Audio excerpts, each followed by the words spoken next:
Pozdravljeni, moje ime je Tanja Bohl, sem odvetnica in direktorica odvetniške pisarne Bohl. Naša odvetniška pisarna je specializirana za področje delovnega prava.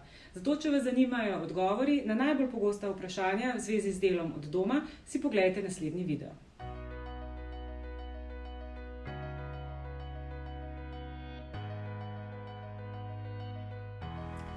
Pravilnik o varstvu osebnih podatkov mora vedno odražati dejansko stanje pri delodajalcu. To pomeni, da če se delodajalec odloči, da bo delavcem omogočal tudi opravljanje dela na domu, je treba seveda v tem smislu prilagoditi oziroma spremeniti med drugim tudi pravilnik o varstvu osebnih podatkov.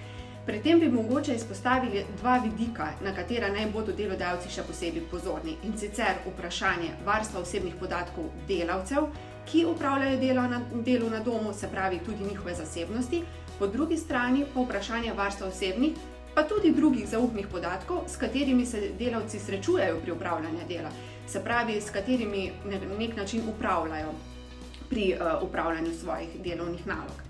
V zvezi s prvim vprašanjem, se pravi varstvo delavčevih osebnih podatkov in njegove zasebnosti, opozarjamo, da naj bodo delodajalci previdni in pozorni predvsem pri uveljavljanju nekega nadzora nad delom delavcev, saj delodajalci ne smejo preveč posegati v zasebnost samega delavca, ne glede na to, da ima delodajalec seveda pravico in neko pristojnost, da nadzira delo delavca.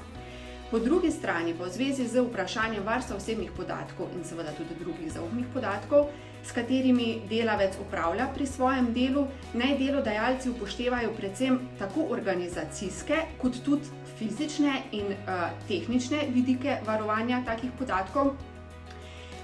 Tu imam pa predvsem v mislih iznos dokumentacije iz poslovnih prostorov delodajalca, dostop do omrežja delodajalca, potem prisotnost morebitnih tretjih oseb v prostoru, kjer bo delavec na domu upravljal delo, možnost morebitnih nepooblaščenih dostopov, pošiljanje podatkov prek elektronske pošte večinoma in tako dalje. In to so vsa vprašanja, na katera naj bodo delodajalci pozorni, ko uvajajo delo na domu.